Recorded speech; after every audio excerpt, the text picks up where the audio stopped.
Hola, ¿qué tal?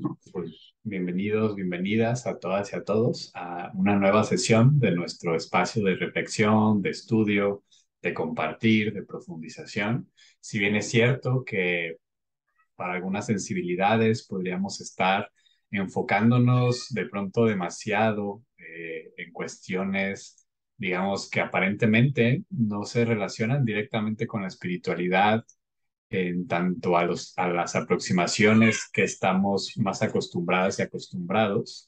Y bueno, les pido de antemano una disculpa si escuchan a mi gatita, pero bueno, anda por aquí dando lata y como acabo de llegar a casa, pues anda exigiendo su dosis de atención. Pero bueno, esperemos que ahí nos deje reflexionar a gusto. Y pues les decía, ¿no? Que a pesar de que aparentemente es cierto que no estamos utilizando la jerga, el lenguaje tradicional de la espiritualidad, como no estamos diciendo vamos a sentarnos, respiren profundo, cuenten sus respiraciones, etcétera, etcétera, etcétera.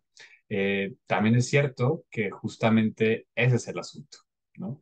Ese es el asunto que necesitamos detenernos también un poco.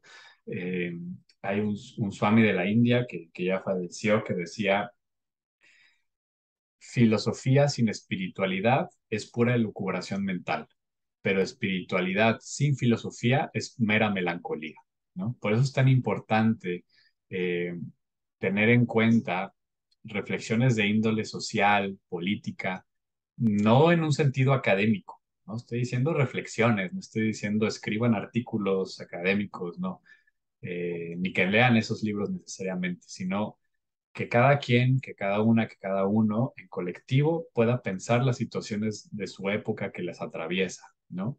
Para que la espiritualidad pues, sea un reflejo de la vida y no un escape de los problemas de la existencia, ¿no? Sino justamente una manera de transitar el mundo que sabemos que en su diversidad pues tiene problemáticas también. Bueno, en ese sentido, creo que en este momento, pues ya más o menos estuvimos conversando en torno a sus dudas, ¿no? Digamos, cuestionamientos, comentarios en torno al último video. Entonces, de manera directa, me gustaría pasarme pues a la sesión del día de hoy que vamos a ver que se conecta con todo lo que hemos estado conversando en las últimas, digamos, las últimas semanas, ¿no? Voy a compartir pantalla. El tema que nos va a convocar el día de hoy es este, la atención que nos roban. Particularmente va a ser el tema de la atención, que como muchas y muchos saben, es un tema pues fundamental en el camino espiritual. No hay camino espiritual en el que no nos hayamos preguntado de una manera u otra la dimensión eh, de la atención, ¿no? Quizás no con esa palabra, quizás no con esos términos, pero ciertamente siempre ha estado presente de alguna manera u otra.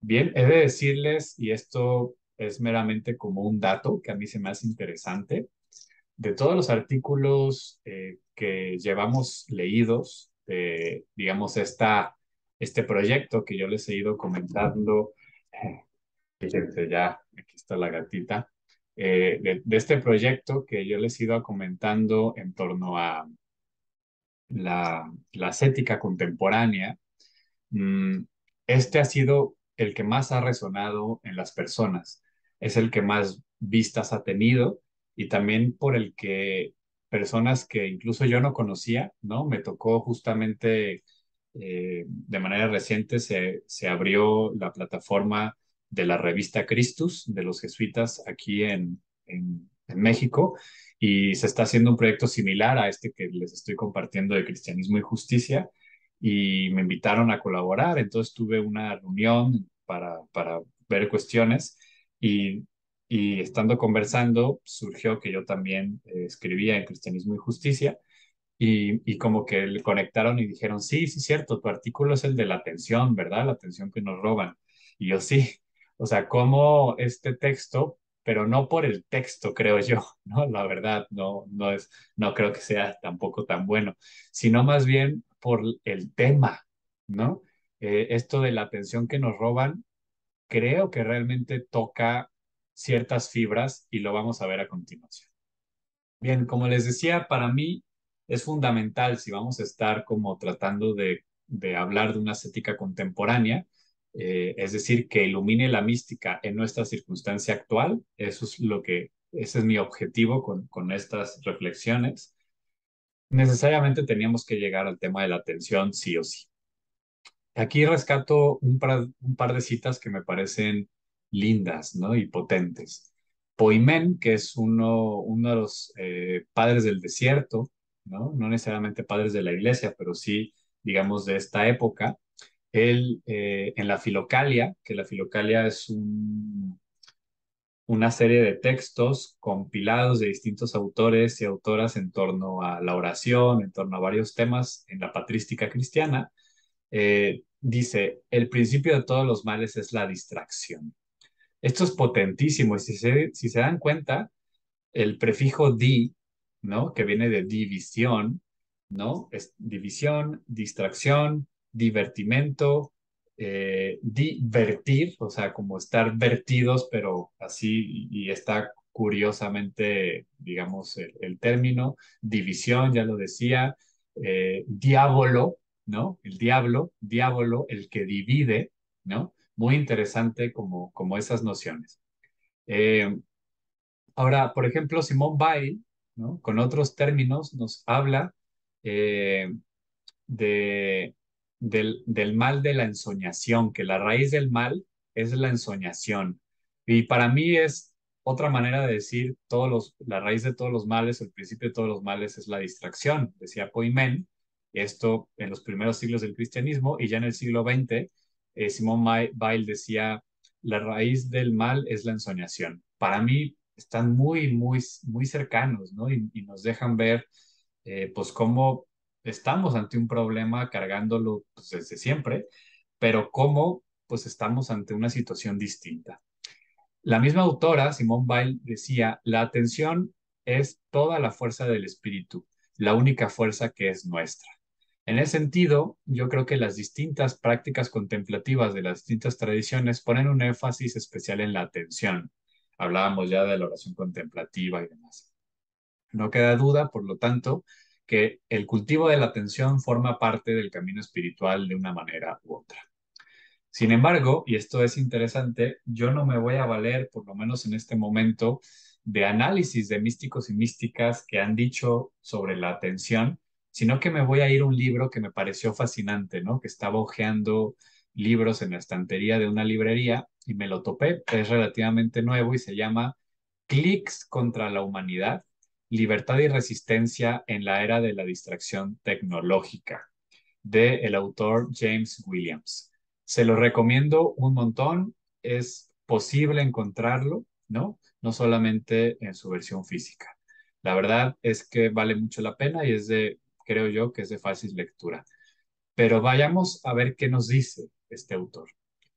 William James era de joven era un joven ingeniero, creo, programador, que ya tenía una muy buena trayectoria en pocos años en Google. Había llegado a posiciones muy altas y tenía pues una carrera brillante y pudo haber ido muy bien si se quedaba en Google, ¿no? Empresa multimillonaria que seguramente nunca le iba a faltar nada si es que seguía. Y sin embargo, en un momento abandonó por completo esa empresa y se fue a estudiar filosofía y ética de la tecnología. ¿Por qué? A qué se debió este cambio tan abrupto, ¿no? De este joven que parecía que tenía ya la vida resuelta en Google, a dedicarse a criticar aquello que le daba de comer y que además le daba un estatus socioeconómico muy elevado, ¿no? La respuesta es que ¿no? Que James Williams, no William James, ese es otro, sino que James Williams se dio cuenta del telón de fondo que colgaba tras el lindo escenario de las tecnologías, ¿no? De las tecnologías como el GPS, las redes sociales y otras. Y si podemos resumir el objetivo de este libro, sería el siguiente, el libro de James Williams, ayudarnos a darnos cuenta de que dichas tecnologías no están de nuestra parte, que lejos de ser creadas con la facilidad o por la finalidad de, de obtener, de ayudarnos a obtener nuestras propias metas, son creadas por un único y diseñadas con un único objetivo: captar y monopolizar nuestra atención. Este es el objetivo del libro: argumentar que todas estas nuevas tecnologías no están fabricadas para ayudarnos a cumplir nuestras propias metas y fines y deseos más profundos e íntimos, sí otros deseos desordenados, como lo veremos en su momento, pero que son creadas, no, repito, no para abonar a nuestros deseos más íntimos, sino para robarnos la atención, para captar y monopolizar en nuestra atención. Este es el argumento de Williams en su libro. eh, y en ese sentido, dice que estos tipos de tecnologías suponen una amenaza para la voluntad individual y colectiva, incluso política, eh, y que por lo tanto tendríamos que estar pensando en una liberación de la atención humana, ¿no? Ese es su grito.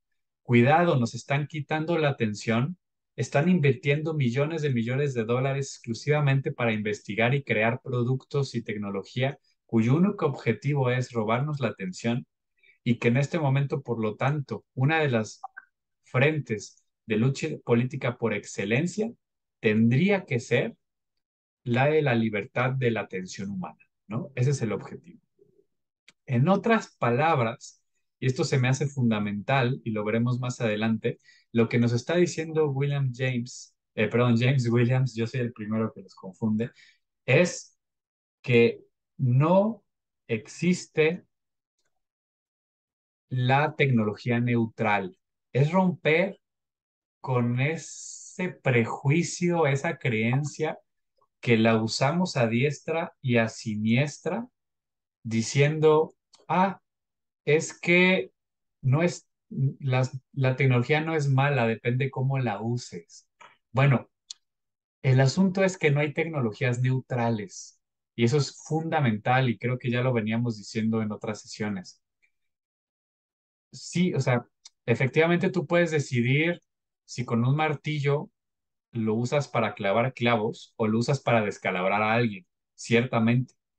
Pero es que el martillo, y así como cualquier otra tecnología humana, cuenta ya con una intencionalidad previa. Y el hecho de que, digamos, haya un mal en el hecho de golpear a alguien con un martillo hasta descalabrarlo y matarlo, no radica únicamente en el hecho de que esté mal matar a alguien, sino que no se hizo el martillo para matar a alguien, se hizo para clavar clavos. En ese sentido, una pistola, por ejemplo, pues ¿cuál es el uso positivo de la pistola? ¿Usarlo de pisapapeles? ¿No? Pues la pistola se hizo para disparar. Y sí, podemos argumentar, como lo hacen, le encanta a los gringos, argumentar sobre la legítima defensa y tener pistolas en su casa, que les encanta, ¿no? Que ahorita es el gran debate en Estados Unidos sobre la segunda enmienda, etcétera, etcétera, que es un discurso de añejísimo desde que Estados Unidos se creó como un imperio desde el inicio, ¿no? Eh, y sin embargo, pues lo cierto es que ya sea por defensa o por no defensa, la pistola es para disparar, ¿no? No es para pisapapeles, etcétera, etcétera, ¿no? Tiene una función. Así también, o sea, en el sentido que entonces ninguna tecnología es neutral, tiene una función, tiene una intencionalidad por la cual fue diseñada y fabricada. Lo mismo estas tecnologías. No es, a ver, vamos a hacer buen uso de las tecnologías, de las redes sociales, un buen uso de las redes sociales. Cuidado, estas tienen una intencionalidad de fondo de fábrica y su objetivo, nos dice James Williams, es robarte la atención. Y repito, por supuesto, hay coyunturas y estamos aquí en esta posibilidad de vernos en una videollamada o incluso en un video que yo les prehago y chatear en WhatsApp. Sin lugar a dudas, y nos ha acercado y la pandemia nos acercó y cumplió una función. Sí, pero aguas, no son neutrales. Tienen una intencionalidad de fondo que según James Williams es la de robarnos nuestra atención. Él nos habla de que nos encontramos en la era de la información. Iván Illich le llamaba la era cibernética. Un poco ya hablábamos, ¿no? La era de las pantallas, etcétera. Y aquí, un poco volviendo a la experiencia personal de James Williams, él trabajando en Google se dio cuenta de que tenía una distracción, pero una distracción sui generis, no la distracción estilo estoy papaloteando, como decimos, estoy pensando en la inmortalidad del cangrejo, sino que su distracción era de una índole distinta. Y lo cito, había algo que había trastocado a un nivel más profundo que el de la simple molestia, y sus efectos nocivos se me antojaban mucho más peligrosos que el leve fastidio que trae consigo nuestro día a día. Tenía la sensación de que algo se desintegraba y se disgregaba, como si el suelo hubiera cedido bajo mis pies y mi cuerpo comenzara a reparar en que estaba cayendo. Sentía que la historia de mi vida peligraba por alguna razón confusa que no alcanzaba a expresar. La materia del mundo que habitaba se estaba volatizando. Cuando yo leí este párrafo de James Williams me atrapó, porque tristemente, como lo digo acá, me parece una experiencia aterradoramente cercana. Y aunque él no utiliza esta palabra, a mí inmediatamente me vino la noción de enajenación. Dije, este compañero se está sintiendo enajenado. Es decir, sentir que la vida le está siendo secuestrada de forma sutil por mecanismos heterónomos a su voluntad, que en contra de su deseo, su calidad de vida, su atención, su voluntad, estaba siendo enajenada. Se estaba impidiéndole vivir una vida propia suya, vivida en su escala, con sus sentidos, con su gente, y estaba viviendo una vida a través de las plataformas de Google, ¿no? Su vida le estaba haciendo enajenada. Entonces, repito, el elemento central de las tecnologías cibernéticas que está aquí abordando James Williams no comparte nuestros objetivos. O sea, el programador de Google que está por ahí sentado, el que hace los algoritmos para que cuando tú estés navegando en redes sociales, no sé si las ha pasado, ¿no? Que tú de pronto estás pensando en comprarte una bicicleta y no sabes cómo demonios te aparecen en la computadora, en Facebook, en Instagram, remates de bicicletas. A nosotros nos pasó cuando íbamos a adoptar a nuestra gatita, que aquí la tengo dormida en mis piernas, íbamos, no, pues sí, queremos un gatito, vamos a adoptar un gatito, que no sé qué. De pronto, Ana Belén, que ella pasa, mi compañera, que pasa un poco más de tiempo en redes sociales, le empezó a llegar, eh, ¿cómo se llama? Propaganda de arena para gatos. Y no habíamos puesto así, bueno, ella sí puso como que fotos de gatos y cosas por el estilo, pero ¿ustedes creen que quien está sentado haciendo el algoritmo está muy preocupado por Elías y Ana Belén que están buscando un gatito? No, pues lo que hacen ellos y ellas es pagados de manera muy bien, ¿no?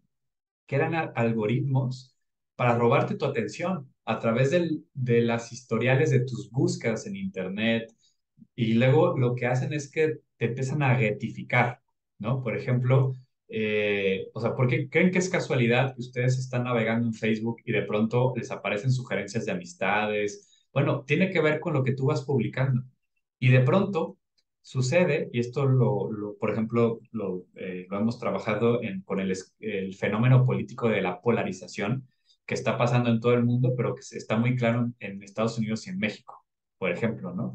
Que son países profundamente polarizados. Entonces, si tú estás en contra de AMLO y estás manejando en redes sociales, y tú manifiestas eso en redes sociales, le pones un like a alguien que criticó una política de AMLO, te empiezan a llegar cosas, sugerencias de amistad, cursos, en esa línea. Entonces te empiezas a relacionar únicamente con gente que piensa así y empiezas a polarizarte. Lo mismo del otro lado, ¿no? Si eres un lover y entonces pones, ay, sí, qué bonito mi presidente, no sé qué, y entonces se te empieza a ir por allá y de pronto ya no sabes cómo estás dentro de Morena, ¿no?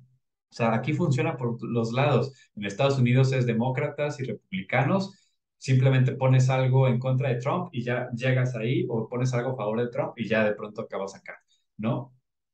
No es para ayudarte en tu búsqueda de discernimiento, es simplemente porque así operan estas lógicas. Entonces, repito, no son neutrales, ¿no? Y dice Williams, no es casualidad que, que digamos, la palabra tecnocracia es tautológica, porque tecno y cracia nos dice James Williams, vienen de la misma raíz. Los prefijos ciber y gober, ambos significan gobernar. Cibernética y gobernar vienen de lo mismo, de la raíz kiber, que significa guiar o pilotear, ¿no? Entonces, no es gratis, ¿no? Que la tecnología, la cibernética, tenga todo un posicionamiento político de gobernanza, ¿no? Y por eso se habla de la tecnocracia y cómo nos dominan a través de allí.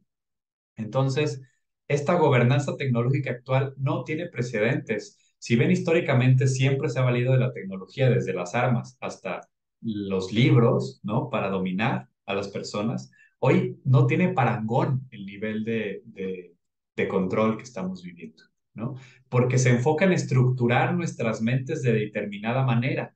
Y eso lo acerca un poco al comentario que les mencionaba en torno a la mentalidad cibernética. O sea, no importa si no tienes una pantalla, no importa si no tienes celular, la tecnología, te guste o no, ya ha moldeado nuestra estructura mental de cierta manera, como el alfabeto lo hizo con las personas, incluso que no saben leer y escribir.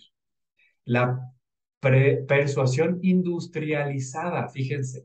O sea, el ámbito de la persuasión, que históricamente tenía que ver, por ejemplo, con la política, con la esfera pública, con el debate, con la oratoria, y entonces lo veías en la religión, en la política. Ahora, la persuasión es un producto industrial y eso es inédito. Nunca antes en la historia del mundo la persuasión era un producto industrial, producido, estudiado para mejorarlo, ¿no? Y por lo tanto, dice James Williams, esto nos acerca a las teocracias, a las religiones totalitaristas y a ciertos mitos que sustentaban el totalitarismo, desde el fascismo hasta, o sea, es impresionante, ¿no? Lo que tenemos enfrente. Ya lo dije, hoy por hoy se invierten millones de dólares con un único objetivo, que prestes atención a lo que se quiere que prestes atención y que des clics a este anuncio y no a otro, ¿no? Porque es la guerra por la atención. O sea, no es que están todos coludidos y organizados para... No es una teoría de conspiración. Es el hecho de que hoy por hoy tu atención vale dinero y tu tiempo en el Internet es dinero, se traduce en dinero para otras personas. Por lo tanto, la gran carrera, la gran guerra ahorita es por qué, quién es capaz de robarte tu atención. Y en ese sentido nos encontramos en la era de la atención con algo que podemos llamar o denominar, junto con James Williams, la economía de la atención. Un entorno en el que los productos y servicios digitales, estoy citando, compiten sin descanso para captar y explotar la atención del consumidor. Y entonces, esta guerra comercial tiene a todas las empresas invirtiendo muchísimo dinero en psicólogos, en estrategas, en sociólogos y en distintos tipos de científicos de las mejores universidades del mundo, pagándoles millonadas, repito, para que la empresa en cuestión pueda ganar esta carrera. Un ejemplo es lo que se conoce como los clickbait, ¿no? O clickbait, ¿no? Son estos anuncios, no sé si les aparece de pronto a ustedes, estilo de pronto que les sale una publicidad que dice, conoce los 10 destinos turísticos más baratos del mundo. Y entonces le das clic, pic, y entonces le das clic y ya te ponen los 10 destinos, pero entonces dices, híjole, mira, este pueblo, ¿qué es este pueblo? Y entonces le buscas el pueblo, ¿no? Y eso te lleva unas 2 horas hasta que todo temprano llegas a comprarte tu vuelo, o sea, te va llevando, o sea, hagan la prueba, o sea, denle clic a uno de estos anuncios y van a ver cómo inmediatamente les sale algo de vuelos, algo de hoteles, uno tras otro, y aunque no llegues al final, aunque no llegues a comprarlo, el tiempo que gastaste en eso ya se traduce en ganancia para ellos y ellas, ¿no? Esto es fundamental. Entonces, estos clickbaits, ¿no? Estos botones que se autorregulan y que funcionan por medio de algoritmos es uno de los grandes ejemplos de robarte la atención, ¿no? Y entonces hay que entender, y digo, no es exagerado decir que nos encontramos ante un nuevo régimen que nos lleva, y abro cita, a un nuevo gobierno, a un nuevo credo, a una nueva lengua, que poco a poco se va haciendo universal. Repito, es lo que decíamos de la mentalidad cibernética, de la economía de la atención, cada vez ese es el lenguaje que se va imponiendo. Y bueno, yo ahí comento, ¿no? Esta noción de la economía de la atención de James Williams, diciendo que creo que es un gran acierto. Toda economía, por definición, opera desde el reino de la escasez. Por definición, la economía es la ciencia encargada de administrar bienes escasos hacia deseos infinitos, ¿no? Ese es el gran problema económico a resolver y la economía, sobre todo la clásica y la neoclásica, es lo que quieren trabajar. En ese sentido, la economía capitalista, por ejemplo, pretende superar la escasez a través de la abundancia, pero es un problema gigantesco, porque sabemos que en su esfuerzo, la economía capitalista moderna, en su esfuerzo por acabar la escasez y producir abundancia, lo que produce es mayor escasez. Entonces, en realidad entra al círculo, lo que se llama el círculo de la escasez, produciendo más y más escasez con el objetivo o con la meta o la excusa de que está creando abundancia, pero en realidad crea más escasez. Bueno, exactamente lo mismo sucede con la economía de la atención. Produce mucha información, ¿no? O sea, lo que pasaba era que es que casi no hay información, vamos a crear mucha información y entonces a mayor información, mayor escasez de atención, ¿no? Son indirectamente proporcionales. Entre más información hay menor atención. Y lo podemos ver quienes somos profesores, quienes tenemos el contacto con niños y niñas muy tecnologizados, saben de todo y al mismo tiempo de nada, ¿no? De todo y de nada, ¿no? Entonces, estamos en ese momento de la historia y es porque nuestra atención está totalmente cooptada. Y aquí es algo interesante, no estamos prestando nuestra atención. El problema no es a qué le prestamos nuestra atención, porque nos la devuelve. Eso dice James William muy claramente. Estamos regalando nuestra atención, se las estamos dando. Y con eso estamos perdiendo mucho. Eh, ¿Por qué? Porque, bueno, y aquí es decir, bueno, hay quien dice que la mercadotecnia es la ciencia del diablo, ¿no? Porque el diablo es astuto, ¿no? Como quien dice, más sabe el diablo por viejo que por diablo, pero también, digamos, como dice la narración del Génesis, ¿no? De que es un mito, el mal, el dinamismo del mal es muy astuto, diría San Ignacio, ¿no? Es muy inteligente, o sea, sabe por dónde llegarte. Y así sucede, ¿no? Explota la noción de cómo funciona la atención y cómo realmente lo que se produce, o sea, cuando nosotros compramos algo, la lógica del mercado está trabajando con la lógica de la envidia, es decir, el deseo del reconocimiento o atención del otro hacia mí. Yo cuando compro un terreno, por ejemplo, cuando hago una casa, cuando tengo un título universitario, en el fondo es para producir envidia, ¿no? Y que por lo tanto presten atención a mí, pero también aquello que yo deseo es porque tengo envidia y quiero poseer eso, ¿no? Y eso está perfectamente estudiado y manejado y ahí creo que no hay mucha discusión ni de por dónde hacerlos. El asunto, pues eso viene desde Adam Smith, o sea, uno de los grandes, pues el teórico, el padre, ¿no? De la economía moderna. Mm, Así lo pone él tal cual, ¿no? En la teoría de los sentimientos morales, ¿no? Pero también en La riqueza de las naciones, ¿no? Su gran libro fundador de la economía moderna. Pues bien, entonces la pregunta es, bueno, ¿cómo vivimos una ascética del deseo, una ascética de la atención? Se vuelve, por lo tanto, muy importante para poder tener una mística, digamos, política y liberadora en estos tiempos actuales, ¿no? Eh, digamos, no quiero, o sea, para ir avanzando, mm, soy yo el que habla esto de la mística y de la cesis, sin embargo, digamos que también eso nos lleva de nuevo al texto en donde Williams nos advierte de las falsas soluciones, ¿no? Ante este problema, que bueno, aquí ya lo planteamos, hay muchas posibles soluciones, ¿no? Unas nos pueden decir, bueno, hay que adaptarnos, ¿no? Hay que adaptarnos, ya ni modo, vivimos en el mundo en que vivimos, ya ni modo, pues vamos para adelante, ¿no? Bueno, esa es una pseudo solución porque en el fondo el asunto no está solucionando, te estás rindiendo, ¿no? Entonces, por definición, no es una solución. Y vas a ver que en realidad el asumir eso acríticamente solamente está, digamos, como haciendo peor la distracción. Porque James Williams habla de tres distracciones, la común, la existencial y la epistémica.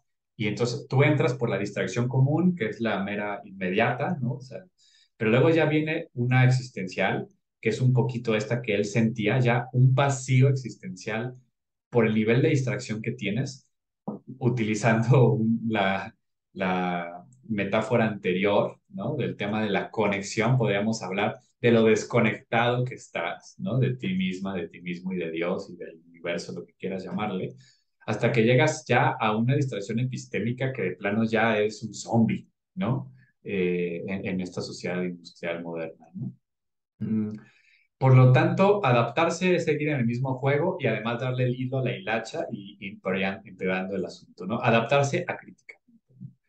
Pero tampoco la, digamos, la resistencia individual es una respuesta, porque frente al individuo que se cree, digamos, la última coca del desierto y digamos, se olvida de que es enclenque y que es una cucaracha más, digamos que las respuestas individuales, además de que desarticulan e inmovilizan, porque nos queda demasiado grande el asunto, ¿no? Creo que un individuo humilde dirá, sola, solo no puedo, pero pues hay por ahí individuos un poco soberbios y que piensan mucho de sí mismas y de sí mismos, ah, no, pues yo solito no voy a dejar que me roban mi atención.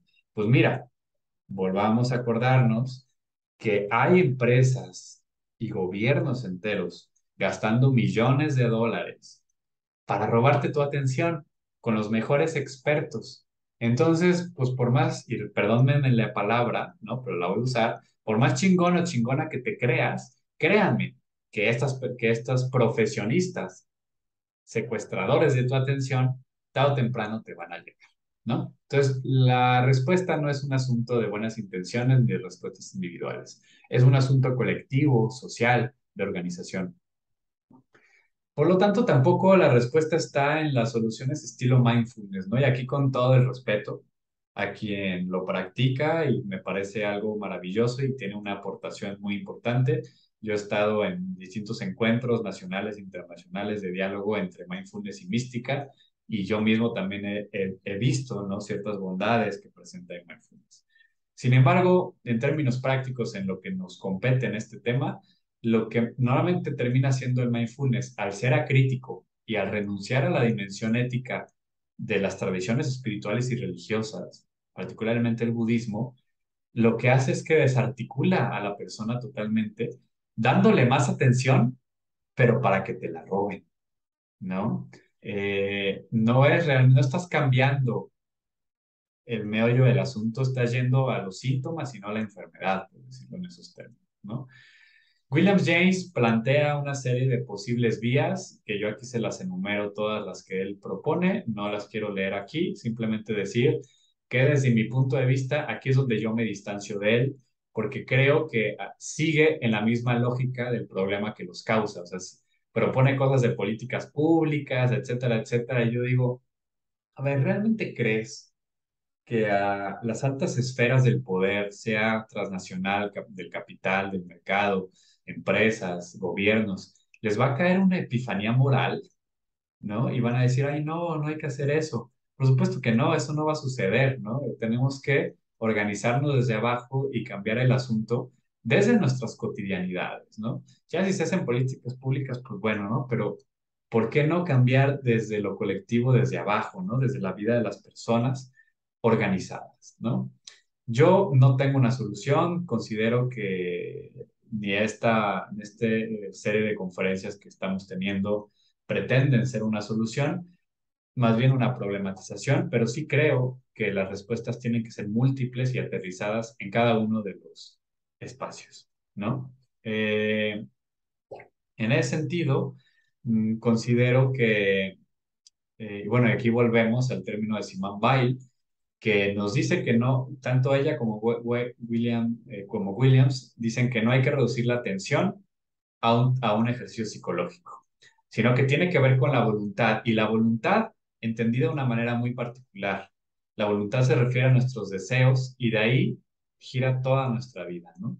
La voluntad, y en términos incluso ya de mística cristiana, la unión con Dios se da en términos de voluntad, no en términos de conocimiento. En la mística cristiana no es una gnosis, es una teosis, es un encuentro de voluntades en el amor, de la fe, que va más allá de cualquier cosa que podamos conocer o, o desconocer de Dios. Entonces, aquí un poco la gran cuestión, como lo dice el propio Ignacio Loyola en los ejercicios espirituales, es preparar y disponer el alma para quitar de sí todas las afecciones desordenadas, ¿no? Es el objetivo de los ejercicios espirituales. Pero aquí también, por ejemplo, yo pongo como ejemplos el Zen o el Hora et Labora, ¿no? De la monástica cristiana, el budismo Zen.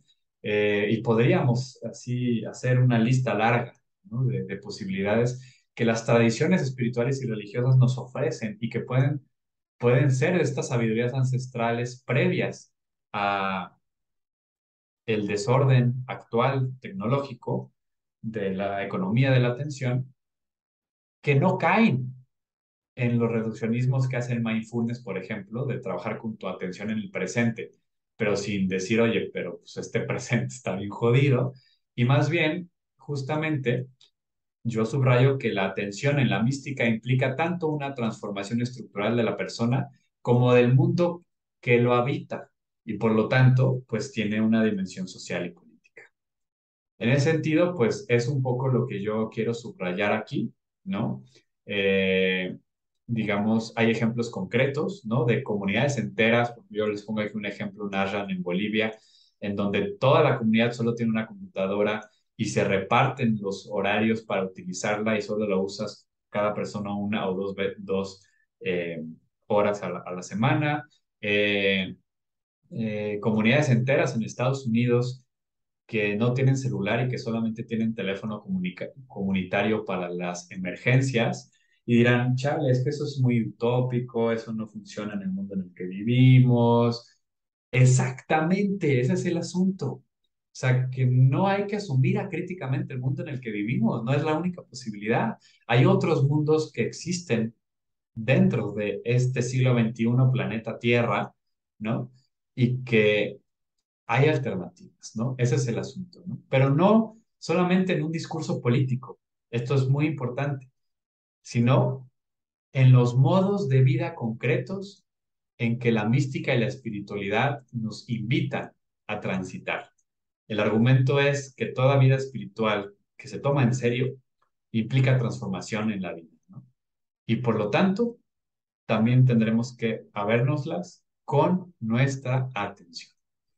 Con esto dejo de compartir, dejo hasta aquí nuestra conversación de esta sesión. Este es un texto un poco más complejo, más largo que los anteriores. Entonces, pues cualquier comentario, duda que tengan por allí, pues será muy bien recibida. Y agradecerles de antemano, pues ya saben también todo lo que enriquecemos. Estamos ya en la segunda mitad, entonces, digamos, vamos a ir aterrizando. Creo que o sea, nos faltan unos cuantos artículos un poco en este esquema, pero bueno, poco a poco vamos ya complementando. Pues mis mejores deseos, espero que estén muy bien, bendiciones y nos vemos la próxima semana. Hasta pronto.